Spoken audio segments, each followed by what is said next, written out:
Here the player is going to pass the ball off an angled wall, receive it, turn, pass it off of another wall, receive it under control, perform an outplaying movement, and then progressively dribble and exploit space before turning and exploding backwards. One of the reasons why this drill is important is it incorporates a lot of different skills. Here the player is receiving the ball out of the air, turning, and then playing another pass before receiving it again. One thing that is very important for players is to receive the ball out of the air, not letting it bounce, not letting it get on the half bounce. Is closing that space down, protecting it with your body, checking your shoulder, all these fluid elements that are necessary for high-level play. So one of the things that we like to do is perform this at rep and at speed to kind of reinforce the movement, but do it under control and have more ability to actually meet that ball before it bounces. So the player does well here, but in subsequent sets, we'd like to see improvement. Here we see a much more improved set. The player is meeting the ball as it is in the air. He's taking it out of the air with one fluid touch. He's giving himself opportunity to be more balanced in his approach. His technique is more aligned, and he's actually able to get a rhythm in his passing, which is very important for players, especially at the higher levels.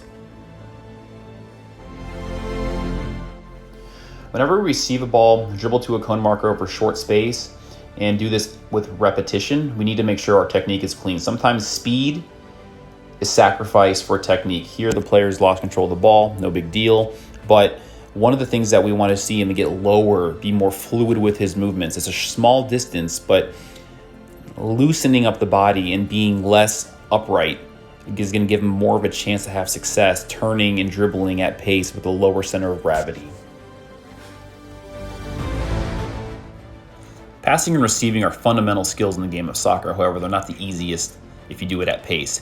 Here the player is passing off a wall, receiving it, and returning the pass to the opposite foot. One thing I'd like him to do is take up a starting position beyond that yellow line, give himself an opportunity to have a pass over distance with more accuracy, maybe even decrease the tempo a little bit to ensure the accuracy and the fluidity of the movement. Now, what he's doing here is creating angles for himself, but he's having to kind of chase the ball. Now, if he gives himself less of a frenetic pace, he's going to be able to actually hit that target more often with more consistency. The type of pass he's going to get is more predictable. And as you can see here, as he gives himself more distance, he's able to execute with more success. The closer he gets, the more often he's going to miss that wall. So one of the things that we want to ensure is quality. Now, you can't just bump a pass over a short distance with any type of success. Giving himself a farther distance to pass that ball would actually give him more opportunities to retrieve the ball in a game-realistic manner. So here we're going to see a set where a player receives the ball, goes to a cone marker, and exploits space between those two yellow cones. Right now, he's moving at a frenetic pace, but he's under control and his technique isn't failing him. His passes are before that yellow line, meaning they're accurate.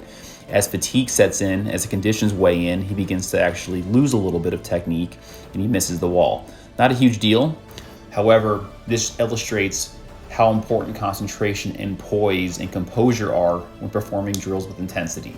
No matter how intense we go, we can't compromise speed for technique and accuracy. So he does well here to finish up the set. As he's fatigued, the ball gets kind of underneath of him. That would happen in a game, but we want to make sure that we don't just ignore some of these lapses. These are learnable and teachable moments.